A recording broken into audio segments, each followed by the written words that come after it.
성경 속에는 참 다양한 주제들이 많이 이렇게 들어 있습니다. 혹시 성경의 여러 구절들 중에서 가장 많이 말씀하고 있는 주제가 있다면 무엇일까 한번 혹시 생각해 보셨어요? 사랑입니다. 사랑.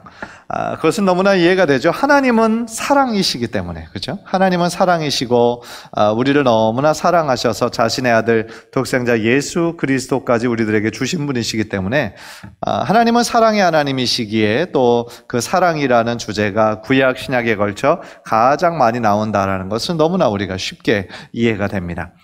그렇다면은요, 두 번째로 많이 등장하는 주제가 혹시 무엇인 줄 아십니까?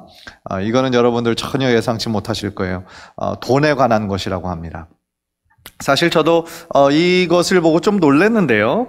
신구약을 통틀어서 이 돈, 재정에 관한 문제를 직접적으로 혹은 간접적으로 말씀하고 있는 구절이 700구절이 넘는다고 그래요. 그리고 재미있는 사실은 예수님께서 가르치실 때에 가장 많이 사용하시던 방법이 비유였어요. 그러니까 하나님의 어떤 영적인 주제를 가르치시기 위해서 지금 현실적으로 사는 사람들에게 가장 가깝고 가장 주변에서 쉽게 볼 수 있는 것들에 그것을 비유해서 천국의 영적인 진리들을 말씀하신 것이죠. 그래서 주님 사용하신 제일 많이 사용하셨던 그 방법이 바로 비유를 통해 가르치셨는데 예수님의 비유 중에서도 무려 3분의 2가 바로 돈에 관한 비유라는 거예요. 이것도 역시 놀라운 통계인 거죠. 그래서 예수님의 비유 중에 가장 대표적인 거 몇 가지만 꼽아보자면 달란트의 비유, 그리고 잃어버린 동전의 비유, 밭에 감추인 보화의 비유, 이런 모든 것들 다 돈, 물질, 재정에 관련된 거라는 것이죠. 따라서 예수님께서 그 이야기를 많이 말씀하셨다라는 것은 당시의 사람들의 관심이 이 돈과 물질에 많이 있었다라는 것을 또한 우리들에게 반증해주고 있는 그러한 것이라고 할 수 있겠죠. 과거에도 그랬다고 한다면 현대는 더할 나위가 없는 것이죠.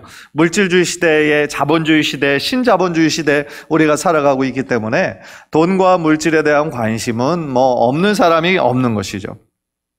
그런데요, 이상하게도 교회 안에서는 돈에 관한 이야기를 많이 하지 못했어요.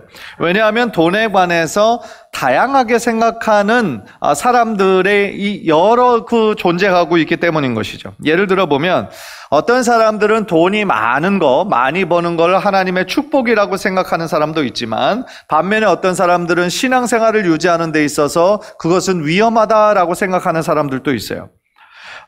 또요, 그러니까 돈이 이렇게 많게 되는 거는 많이 걸려 넘어질 수 있는 그런 유혹들이 많다라는 것이죠. 사실 두 가지 생각 다 맞는 것도 있고 틀린 것도 있습니다. 사실 돈이 많은 것이 하나님의 축복이라고만 우리가 말을 한다면 돈이 없는 것은 하나님의 그러면 저주인가요? 그렇게 또 우리가 말할 수 없다라는 것이죠. 돈이 많은 것은 신앙생활에 독이 될 때가 있다고 한다면, 그렇다고 한다면 크리스찬들은 큰 사업을 하면 안 되는 것입니까? 돈을 많이 벌어서는 안 되는 건가요? 그렇지도 또 않은 것이죠. 또 어떤 사람들은 돈과 신앙은 아무런 연관이 없는 것이다 라고 생각하는 사람들도 있어요. 즉 성경은 영적인 것을 말해주는 책이니까 돈을 버는 것에 관련된 거는 그냥 각자가 알아서 그냥 하고 교회는 우리 영적인 것만 우리가 헌금만 정성으로 드리면 된다라고 그냥 쉽게 이분법적으로 나눠서 생각하는 사람들도 있는 것 같아요. 그러나 그것도 역시 맞지 않은 거예요. 세상에서 어떻게 돈을 벌든지 나는 그냥 영적인 생활만 하겠다라고 하는 것은 자신의 신앙생활과 세상에서의 생활이 전혀 관련이 없다라고 생각하는 것인데 그것은 잘못된 것이죠. 어떻게 버느냐도 또한 중요한 것 아니겠습니까? 따라서 윤리와 삶과 신앙과 전혀 상관없이 따로따로 할 수 있는 것이라고 한다면 그것도 역시 잘못된 가르침이다라는 거예요. 그런 면에서 오늘 본문에서 이 디모데 전서에서 나오는 이 말씀은 우리들에게 어떤 모양으로든지 상당히 유익한 돈과 재정에 관한 우리 크리스찬들이 어떠한 생각을 가져야 되는가에 대해서 우리들에게 아주 명확하게 가르쳐주고 있는 구절이라고 할 수 있습니다. 따라서 오늘 말씀을 통하여서 성경적인 재정관에 대해서 우리가 또 깨닫고 우리들의 마음판에 좀 새기고 또 은혜 받는 귀한 은혜가 있기를 주님의 이름으로 간절히 축원합니다. 첫 번째로 우리는 이 부해지려는 마음을 조심해야 된다라는 것을 오늘 말씀을 통해 봤습니다. 9절을 보면은요, 부활이 하는 자들은 시험과 올무와 여러 가지 어리석고 해로운 욕심에 떨어지나니 곧 사람으로 파멸과 멸망에 빠지게 하는 것이라 했습니다. 하나님 앞에서 경건해지려고 노력하는 사람들이 이 피해야 될 마음, 조심해야 될 마음이 바로 부해지려고 하는 마음이다라는 거예요. 왜냐하면 9절에 방금 읽었던 것처럼 우리가 물질에 부해지려고 할 때 여러 가지 시험과 유혹에 빠질 수 있기 때문에 그렇다라는 거예요. 여기서 빠진다라고 했을 때 그 원어를 찾아보니까 비시조라는 단어인데 문자적으로 배가 가라앉다라는 뜻이 있대요. 배가 가라앉는 거. 즉 사람들이 부해지려고 하면 당연히 또 얻게 되는 게 욕심이거든요. 욕심. 그러니까 마치 물 위에 떠 있어야 될 배가 물속으로 가라앉는 것처럼 더 부해지려고 욕심을 부리게 되고 과욕을 부리게 되면 결국 파멸과 멸망으로 빠지게 된다. 예. 그런 뜻인 것이죠. 물론 욕구 자체가 나쁜 것은 아닙니다. 단지 그 욕구가 지나치게 되면 그때부터 여러 가지 시험과 올무가 오게 돼서 결국은 넘어지게 된다라는 것이죠. 아마도 여러분 중에서도 과거에 이 돈에 대한 좀 욕심을 좀 부리다가 크게 손해를 보신 분들이 꼭 계실 거예요.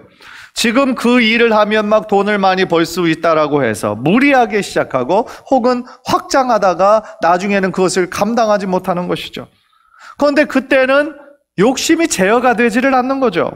그래서 당장 이것을 하지 않으면, 당장 이것을 사지 않으면 엄청난 손해를 보는 것처럼 막 이런 충동이 막 드니까 내 눈앞에서 이 돈이 막 지금 없어지는 것 같고 내 돈인데 이게 뺏기는 것 같고 그런 생각이 드니까 그냥 무리하게 이렇게 투자를 하거나 무리하게 사게 되는 경우가 있다라는 것이죠. 그런 욕심 늘 10절에서는 돈을 사랑하는 마음이다 라고 얘기를 했어요. 10절을 보세요.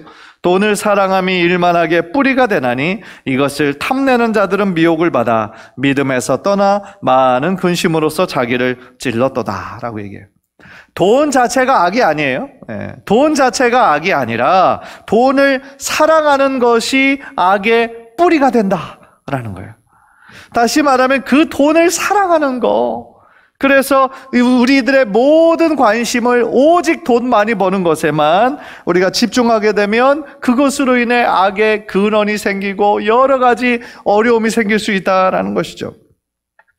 왜냐하면 그 욕심이 결국은 하나님을 향한 신앙으로 더 가까이 나아가는 것이 아니라 돈을 버는 것으로만 하나님을 등지게 되는 일이 너무나 많이 있기 때문이다라는 거예요.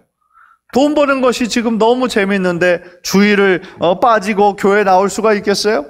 주일날 가장 많은 매상이 큰데 이것을 포기할 수가 있겠어요? 따라서 우리 모든 크리스찬들이 정말 조심하고 또 꼭 지녀야 되는 것이 바로 주님 안에서 우리가 감사하고 자족하는 마음인 것이죠. 왜냐하면 자족하는 마음에 어떻게 보면 반대가 바로 이 돈을 사랑하는 마음, 더 부해지려고 하는 마음이기 때문에 그렇다라는 거예요. 돈을 너무나 사랑하게 되면 어떻게 될까요? 절대로 만족이 없어요. 그들의 삶에는. 불가능하죠. 왜냐하면 재물에 대한 욕심은 끝이 없기 때문에 그래요. 아무리 돈을 많이 벌어도 그 사람들은 충분하지가 않아요. 늘 더 받아야 더 벌어야 된다라고 생각을 하죠. 그러니까 마치 바닷물을 마시는 것처럼 많이 마실수록 더 큰 갈증이 생기는 거죠. 저는 지금까지 살면서 자기가 가진 돈이 충분하니까 더 안 벌어도 된다라고 말하는 사람 별로 본 적이 없어요. 대기업, 기업의 총수들 거기에서 내가 이 정도 수십조 벌었으니까 이것으로 내가 그만둬야지라고 생각하는 사람도 한 번도 본 적이 없어요. 마치 브레이크 없는 기차처럼 그들의 마음에 전혀 만족함이 없는 거죠. 따라서 부해지려고 하는 마음, 돈을 사랑하는 마음, 이것을 조심하라는 것은 성직자에게만 해당되는 것이 아니라 모든 크리스찬에게 다 해당되는 말씀이라는 거예요. 왜냐하면 우리 모두 하나님이 우리들의 사랑의 대상이 되어야지 돈에 우리들의 사랑을 바치면 안 되는 거잖아요. 그래서 예수님께서 산상수훈에서 정말 중요한 말씀을 해주셨는데 하나님과 재물을 겸하여 섬길 수 없다라는 거예요. 이것이 제가 이제 말씀드리고 싶은 두 번째 포인트인데요. 마태복음 6장 24절 한번 보세요. 한 사람이 두 주인을 섬기지 못할 것이니 혹 이를 미워하고 저를 사랑하거나 혹 이를 중히 여기고 저를 경히 여김이라. 너희가 하나님과 재물을 겸하여 섬기지 못하느니라. 한 사람이요, 두 주인을 섬길 수 없다는 거예요. 예수님은요, 분명히 이 말씀 속에서 우리들의 하나를 사랑하게 되면, 이 둘 중에 하나를 사랑하게 되면 동시에 다른 것은 경히 여기게 된다라는 거예요. 하나를 사랑하고 또 다른 것을 사랑하고 동시에 가능할 것 같은데 그렇지 않다라는 거예요. 인간의 마음이. 여기에서 한 사람이 두 주인을 섬기지 못한다라고 했을 때 그 섬김이라는 것이 우리가 뭐 어떤 부모님을 섬기고 뭐 연세 드신 분들 섬기고 하는 그런 수준의 섬김을 의미하는 것이 아니라요, 한 주인의 노예가 되는 것을 의미하는 거예요. 한 주인의 노예가 되어서 완전한 복종관계, 주종관계를 이루게 되는 그런 섬김을 지금 의미하고 있는 거예요. 좀 풀어 말하면 이것은 너희가 하나님의 종이 되어서 하나님의 말씀에 전적으로 순종하는 삶을 살 거냐, 아니면 돈의 종이 되어서 전적으로 재물을 섬기고 살 것인지 선택하라는 거죠. 여기서 우리는요, 돈, 이 재물이 가진 어떤 힘, 권력을 우리가 깨닫게 되는 거예요. 즉 돈은요, 하나의 무가치한 그런 가치가 없는 중성적인 그런 입장이 아니라 이미 신의 자리에까지 올라가 버렸다라는 거예요. 영어 성경 중에 가장 오래되고 또 그 말씀을 직역하는 것으로 유명한 킹 제임스 버전이 있는데요, 킹 제임스 버전은 이 번역을 이렇게 얘기를 했어요. Ye cannot serve God and mammon 그랬어요. 하나님과 맘몬을 동시에 섬길 수 없다, 그렇게 이야기하는데, 여기서 말하는 맘몬이 뭐냐면은요, 아람어로 일반적인 돈을 가리키는 데도 사용되기도 하지만 사실은 이 구절에서는 고대 가나안의 신들 가운데 하나인 맘몬을 의미하고 있어요. 그 맘몬은 돈을 숭배하게 만들고 신뢰하게 만드는 그런 영적인 권세를 가리키고 있는 거예요. 무슨 이야기냐면요, 돈은 비인격적이에요. 인격이 없어요. 돈은 비인격적인 사물이지만 당시 로마 통치하에서 이 돈이 사람의 생각을 지배하는, 더 나아가 통제하는 막강한 신적인 존재로 우상화가 되었음을 주님이 아신 거예요. 그래서 너희는 하나님과 이 맘몬을, 이 권세를, 이 힘 있는 거를 동시에 섬길 수 없다, 그렇게 예수님께서 경고하신 것이죠. 그래서 예수님께서 이 본문에서 거래를 위한 화폐로서의 기능을 감당하는 그러한 돈을 지금 배척한 것이 아니라 돈으로서 사람의 생각과 삶을 지배하는, 통치하는 그러한 거짓 권세를 배척하고 있다는 거예요. 즉 이 돈이 맘몬 신이 된 거예요. 그래서 하나님의 존재를 배척하는 우상의 자리에 이 맘몬이 떡하고 지금 자리 잡고 있다는 것이죠. 그래서 구약에서는요, 바알, 아세라 같은 그런 유명한 우상들, 이방 종교가 큰 문제였다면 예수님 때부터는 이 맘몬이랄 이 우상을 규정하시면서 우상인 맘몬과 참신을 동시에 섬기는 것은 불가능한 것이다 라고 주님께서 아주 강하게 말씀하고 계시다라는 것이죠. 슬픈 현실은 뭡니까? 이 맘몬의 그 영향력이 지금은 더 커졌다라는 것이죠. 이 세상에서 일어나는 수많은 사건, 사고들 보세요. 거기에요, 다 돈이 연결되어 있어요. 돈을 많이 벌 수만 있다면 윤리도 없어요. 가족도 없어요. 죄의식도 없어요. 그죠? 이 사회가 얼마나 악한지 우리는 그 사건, 사고를 통하여서 다 돈이 지배하고 있는 것임을 우리가 알 수 있다라는 것이죠. 사실 심각한 것은 교회 밖의 문제도 문제지만 교회 안에서도 그런 맘몬의 영향력이 있을 수 있다는 거예요. 하나님을 믿고는 있지만 동시에 맘몬을 숭배하는 사람들도 있을 수 있다는 거예요.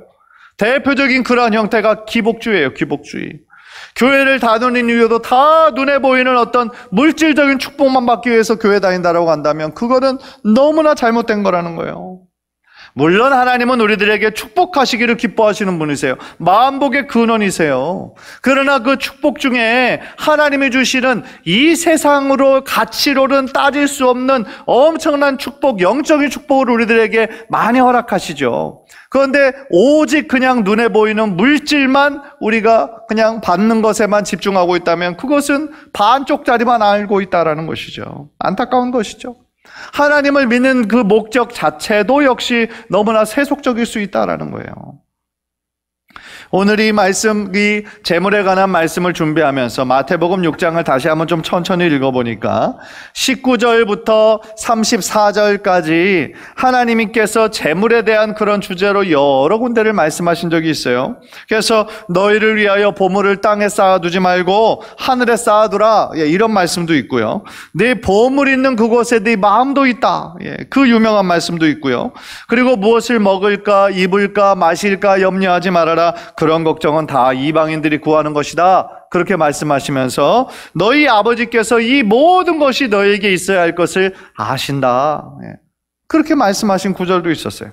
그리고 6장에서 결론적으로 이 모든 것들을 말씀하시면서 결론적으로 말씀하시는 구절이 바로 33절이죠.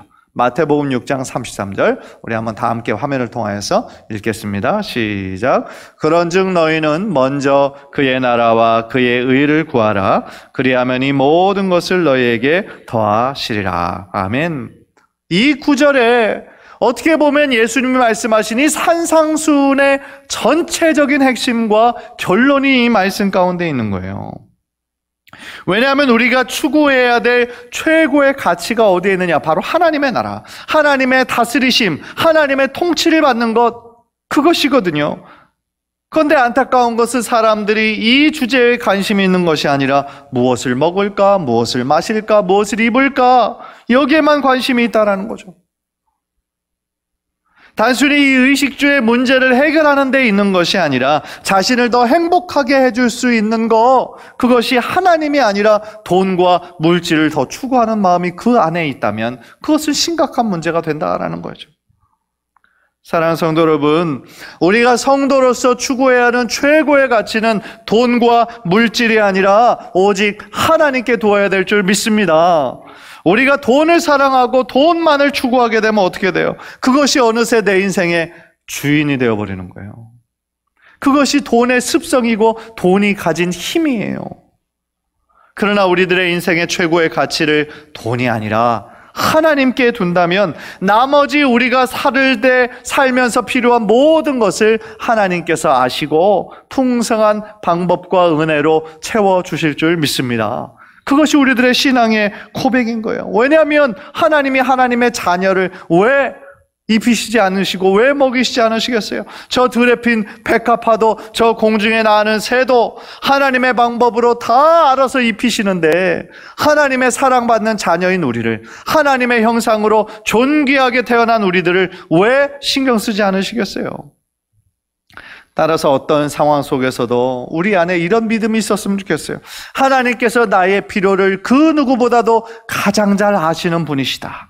그 하나님께서 나의 필요를 하나님의 때에 하나님의 방법으로 채우신다 라는 그러한 믿음을 가지고 더욱더 감사함으로 하나님께 나아가는 귀한 성도님들 되시기를 주님의 이름으로 간절히 축원합니다.